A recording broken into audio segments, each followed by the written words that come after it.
just had to spark up my favorite cigar. Hi Ron and Ryan, Marines, sailors and soldiers, airmen, and even coasties.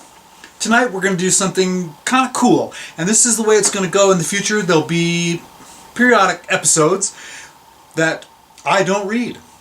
What's going to come next here, and I'll edit it in, I'll cut to it, is our friend Katie Briggs, who is the president of Landfest, and I want to put a plug in for Emerald City Land, which is coming up the first weekend in March in 2019. We're going to give the proceeds to Canines for Warriors, which is a great organization that gives service animals, service dogs, to veterans that have PTSD or that are injured. They provide service animals to these veterans, and it's an amazing, touching, therapeutic story. But that's not what we're going to read. Katie's going to read something out of James Bradley's Flags of Our Father. It's a little bit more about Tarawa, and it kind of explains how the general, Howling Mad Smith, felt about his men. He knew what these guys were made of, and he was not in any way fooled about the sacrifice that they ultimately gave. So stand by, and we're going to switch over to Katie. Go ahead. Good morning. I'm going to read a small story. Looking at these Japanese defenses, Smith knew the Marines' road to Tokyo would be a bloody one.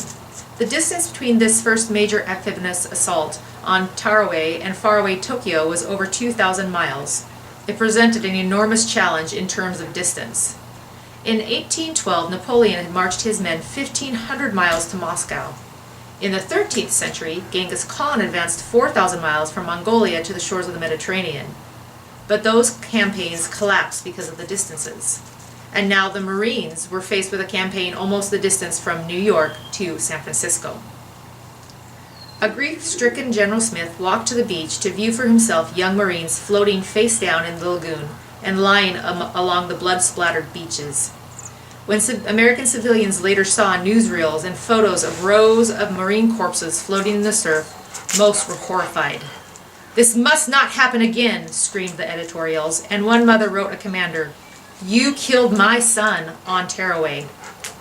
Correspondent Sherrod worried that America did not have the stomach for the sacrifices the Marines would have to make to conquer the Pacific. To him, it was obvious that the Japanese strategy was to dig in on every island in the Central Pacific to inflict horrendous American losses in the hope that America would give up and negotiate a peace. The Japanese were counting on the civilians to blanch at the human cost of advancing on Japan, and for the Marines to falter in the face of the fanatical Japanese defenses. Yet, however much civilian support might have been in doubt, Smith had no doubts about the determination and bravery of his Marines. And at his last stop on the island, at the high seawall the Marines had to surmount to get onto Tarawa, Howlin' Mad saw an example of Marine valor. Sherrod wrote that the party saw, quote, a Marine who was leaning in death against the seawall, one arm still supported upright by the weight of his body. On top of the seawall, just beyond his upraised hand, lies a blue and white flag, a beach marker to tell succeeding waves where to land, says Holland Smith. How can men like that ever be defeated? This Marine's duty was to plant that flag on top of the seawall. He did his duty, though it cost him his life.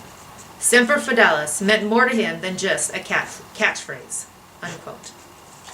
Thank you. I hope you like what you saw. Please subscribe. Please tell your friends.